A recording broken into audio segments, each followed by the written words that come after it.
English నేర్చుకోవడం అనర్గళంగా మాట్లాడడం మీ కల? వెంటనే కాల్ చేసి క్లాసెస్‌కి రిజిస్టర్ అవ్వండి. నమస్తే, welcome back to Suman T. ప్రస్తుతం మనతో పాటు ఉన్నారు law of attraction personality development mentor Chandini. నమస్తే చాందిని. నమస్తే నవీన గారు. చాందిని, ఇప్పుడు యూనివర్స్ హెల్ప్ చేస్తుంది, మ్మ్. విశ్వంతో కనెక్ట్ అవ్వాలి అని అంటూ ఉంటారు కదా. అంటే మనం ఏదైనా గట్టిగా అనుకుంటే ఇది జరగాలి అంటే మనకి నిజంగా యూనివర్స్ హెల్ప్ చేస్తుందా? కొంతమందికి ఏమనుకున్నా కూడా జరగదు, వాళ్ళు ఫెయిల్ అవుతూ ఉంటారు. వాళ్ళు ఏంటంటే నాకు హెల్ప్ చేయట్లేదు, నాకు అవ్వట్లేదు అనుకున్న పనులు అని అంటూ ఉంటారు. ఎందుకు ఫెయిల్ అవుతున్నారు? అసలు నిజంగా గట్టిగా మనం తలుచుకుంటే యూనివర్స్ హెల్ప్ చేస్తుందా అంటే ఏం చెప్తారు? ఎస్ అండి, డెఫినెట్లీ చెప్తాను. మనం ఏదైతే గట్టిగా నమ్ముతామో యూనివర్స్ కన్ఫర్మ్గా అవి సిగ్నల్స్ వెళ్ళి అవే రెస్పాన్స్ మనకి బ్యాక్ వస్తాయి. సో చాలామంది ఎందుకు ఫెయిల్ అవుతున్నారో చూద్దాం. యాక్చువల్లీ మనం ఆల్రెడీ వర్క్షాప్స్ అనేవి స్టార్ట్ చేసాం. అందులో మోస్ట్ ఆఫ్ ది పీపుల్ కూడా మేము స్టార్ట్ చేసాము కానీ ఫెయిల్ అవుతున్నాం, మాకు ఆల్రెడీ గైడెన్స్ ఉంది కానీ రిజల్ట్ ఎందుకు రావట్లేదు. కానీ ఇంకొంతమంది ఎలా అంటే మాకు గైడెన్స్ లైక్ మేము జస్ట్ ఒక యూట్యూబ్ వీడియోలో చూసాం, ఫాలో అయ్యాము, బట్ మాకు రిజల్ట్ రాలేదు అని అనుకుంటారు. యాక్చువల్లీ వాళ్ళు చేసే మిస్టేక్స్ ఏంటో చూద్దాము. ఆల్రెడీ మీకు ఎఫర్మేషన్స్ అంటే ఏంటో చెప్పాను కదా. ఎఫర్మేషన్స్లో ఎప్పుడు కూడా నెగిటివ్ అనేది ఉండకూడదు.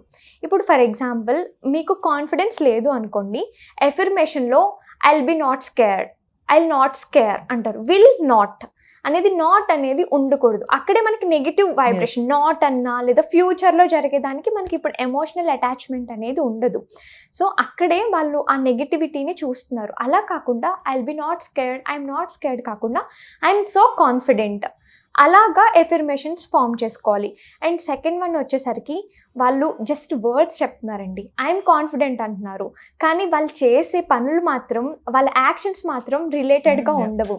ఇప్పుడు ఫర్ ఎగ్జాంపుల్ జాబ్కే అప్లై చేస్తున్నారు అనుకుందాం. మేనిఫెస్టేషన్ యూస్ చేసి జాబ్ని అట్రాక్ట్ చేసుకుంటారు. అంటే వాళ్ళ రెజ్యూమే ఉంటుంది కదా, రెజ్యూమే పిక్ అయ్యేంత వరకు మేనిఫెస్టేషన్ వర్క్ అవుతుంది. పోనీ నెక్స్ట్ స్టెప్ కూడా ఇంటర్వ్యూయర్, ఒక మంచి ఇంటర్వ్యూయర్ రావాలి అనుకుంటే ఆ ఫ్రెండ్లీ ఇంటర్వ్యూయర్ని కూడా అట్రాక్ట్ చేసుకోగలరు. అంతేకాని వీళ్ళు ప్రిపేర్డ్గా ఉండరు. ఓకే, వాళ్ళ కాన్ఫిడెన్స్ రియల్గా లేదు కానీ అనుకుంటున్నారు I'm fully prepared for interview అనుకుంటున్నారు. కానీ వాళ్ళకి ఆ ల్యాక్ ఆఫ్ కాన్ఫిడెన్స్ వల్ల ఇంటర్వ్యూయర్ అడిగే క్వశ్చన్స్కి వాళ్ళు ఆన్సర్ చేయలేకపోతున్నారు. మేనిఫెస్టేషన్ అనేది మిమ్మల్ని రెజ్యూమే పిక్ అవ్వడానికి హెల్ప్ చేసింది, ఇంటర్వ్యూయర్ని తీసుకురావడానికి హెల్ప్ చేసింది. అంతేకాని ఇప్పుడు రోబో మూవీ లాగా, ఒక రోబో లాగా మనకి ఆన్సర్స్ అనేది ముందు డిస్ప్లే చేయదు. అది మన హార్డ్ వర్క్, ఆ అలైన్డ్ యాక్షన్స్ అనేవి మనం చేయాలి. అంతేకాని వాళ్ళు ప్రాక్టీస్ చేయకుండా, వాళ్ళు ప్రిపేర్డ్గా లేకుండా మేనిఫెస్టేషన్ని, యూనివర్స్ని బ్లేమ్ చేస్తూ ఉంటారు. నేను చేశాను కానీ నాకు అవ్వట్లేదు అని చెప్పి. ఇది one of the reasons. Third one వచ్చేసరికి చాలా డెస్పరేట్గా ఉంటారండి. అంటే అసలు నాకు వర్క్ ఎప్పుడు రిజల్ట్ వస్తుంది, నేను ఆల్రెడీ స్టార్ట్ చేశాను, 2 టెక్నిక్స్ కంప్లీట్ చేసేసాను కానీ నాకు ఇంకా రాలేదేంటి అని అనుకుంటారు. అంతేకాని వాళ్ళు ఏం మిస్టేక్స్ చేస్తున్నారు. అండ్ ఇప్పుడు ఫర్ ఎగ్జాంపుల్ ఒక హౌస్ని అట్రాక్ట్ చేద్దాము అనుకుంటున్నారు. ఈరోజు అట్రాక్ట్ చేసి ఒక 555 టెక్నిక్ యూస్ చేసి 5th డేనే వాళ్ళకి ఇంకా హౌస్ని రాలేదేంటి అనుకుంటారు. ఎలా వస్తుంది? ఒక టైం అనేది ఉంటుంది. వాళ్ళు ఏ పర్టికులర్ ఏరియాలో ఎలాంటి హౌస్ కావాలి అనుకుంటున్నారో అలాంటి హౌస్ ఆ పర్టికులర్ ఏరియాలో అవైలబుల్గా ఉండాలి. అండ్ అది వాళ్ళకే దక్కడానికి మేనిఫెస్టేషన్ వర్క్ అవుతుంది. అలాగే కానీ వాళ్ళు డెస్పరేట్గా ఉండి నాకు ఇంకా రిజల్ట్ రావట్లేదు, universe law of attraction help చేయదు, that's not work, that's me, that's fake అని అంటారు. యాక్చువల్లీ వాళ్ళ సైడ్ మిస్టేక్స్ అనేవి తెలుసుకుంటూ ఉండాలి. సో అలైన్డ్ యాక్షన్స్ ఉండాలి అండ్ ప్యారలీ డెస్పరేట్గా అనేది ఉండకూడదు. యాక్చువల్లీ నేను కూడా నా పర్సనల్ లైఫ్లో లా ఆఫ్ అట్రాక్షన్ని యూజ్ చేశానండి. యాక్చువల్లీ నేను ఇక్కడే హైదరాబాద్లో ఒక సాఫ్ట్వేర్ కంపెనీలో వర్క్ చేసేదాన్ని. కానీ personal growth and career growth కోసం ఒక 2.5-3 years తర్వాత స్విచ్ కావాలి అనుకుంటాం. అలా స్విచ్ కావాలి అనుకున్నప్పుడు నేను ఎలా మేనిఫెస్టేషన్ చేశాను అంటే, ఒక పర్టికులర్ కంపెనీ నేమ్, ఇప్పుడు ఒక హై కంపెనీస్ ఉంటాయి కదా, లెట్స్ ఒక టాప్ 10 టాప్ 15 కంపెనీస్ ఉంటాయి. అందులో ఒక కంపెనీ నేమ్ని అనుకొని అందులోనే జాయిన్ అవ్వాలి అనుకున్నాం. యాక్చువల్లీ మీరు నమ్మరు, ఆ కంపెనీలో జాబ్ ఓపెనింగ్ వచ్చింది, ఓన్లీ 1 పొజిషన్, ఒక 1000 అప్లికెంట్స్ ఉన్నారు. ఆ 1000 అప్లికెంట్స్లో నేను ఒక్కదాన్నే సెలెక్ట్ అయ్యాను.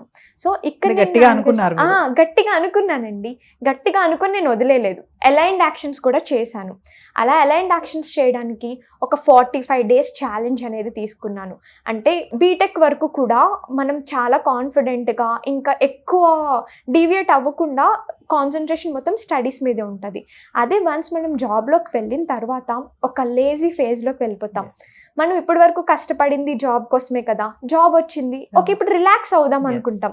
నేను అదే ఫేజ్లోకి వెళ్ళిపోయి ఒక 2.5 years ఫుల్ లేజీ రిలాక్స్ మోడ్లోకి వెళ్ళిపోయి వెంటనే స్విచ్ అవ్వాలి అంటే చాలా కష్టం. సో అలాంటి టైంలో ఒక 45 days or 30 days ఛాలెంజ్ తీసుకుంటే సైకలాజికల్గా కూడా మనకు ఉంటుంది. ఏదైనా సరే మనం 21 days కంటిన్యూస్గా చేస్తే 22nd day నుంచి అది హ్యాబిట్గా చేంజ్ అయిపోతుంది. కానీ మేబీ బిగినింగ్లో అయితే మనం ఫాలో అవ్వలేకపోవచ్చు. ఎందుకంటే ఈ రిలాక్స్ మోడ్ నుంచి ఒక స్ట్రిక్ట్ డిసిప్లైన్ మోడ్లోకి వెళ్ళాలి అంటే ఇంపాసిబుల్. సో అందుకని చెప్పి బిగినింగ్లో కొంచెం అటు ఇటు అయినా సరే ఒక 45 days ఛాలెంజ్ తీసుకున్నామంటే ఆబ్వియస్లీ అందులో 21 days లాస్ట్ 21 days అనేది మనం ఫాలో అవుతాం. సో అలా అలైన్డ్ యాక్షన్గా నేను ఒక 45 days ఛాలెంజ్ తీసుకున్నాను, ఒక టైం టేబుల్ ప్రిపేర్ చేసుకున్నాను, ప్యారలల్లీ మేనిఫెస్టేషన్ టెక్నిక్స్ అనేది యూజ్ చేశాను. అండ్ ఇప్పుడు నేను అదే కంపెనీలో సెలెక్ట్ అయ్యి నేను ఎలా అయితే లైఫ్ అనుకున్నానో అదే లైఫ్లో అయితే ఇప్పుడు నేను జీవిస్తున్నాను. సో గట్టిగా అనుకుంటే కన్ఫర్మ్గా లా ఆఫ్ అట్రాక్షన్ అయినా మేనిఫెస్టేషన్ అయినా వర్క్ అవుతుందండి. అంటే హార్డ్ వర్క్ లేకుండా మేనిఫెస్టేషన్ చేస్తే అది వర్కౌట్ అవ్వదు అంటారు. యా, అంటే అన్ని సినారియోస్లో అయితే వర్క్ అవ్వదు అండి. ఇప్పుడు హౌస్ని అట్రాక్ట్ చేసుకుందాము అనుకుంటే ఆ హౌస్ అట్రాక్ట్ చేసుకున్నప్పుడు మీరు ఒక టైం టేబుల్ ప్రిపేర్ చేసుకోని అవసరం లేదు, ఆర్ ఒక ఛాలెంజ్ని తీసుకొని అవసరం లేదు. కానీ అక్కడ కూడా మీకు అలైన్డ్ యాక్షన్స్ ఉండాలి. ఫర్ ఎగ్జాంపుల్ ఒక పర్టికులర్ ప్లేస్లో ఒక కుకట్పల్లిలో ఇల్లు కావాలి అనుకున్నారు. జస్ట్ మీరు మేనిఫెస్టేషన్లో ఒక 369 టెక్నిక్లో thank you universe, I'm living in my dream house in Kukatpally అని రాసిస్తే మీ వరకు రాదు.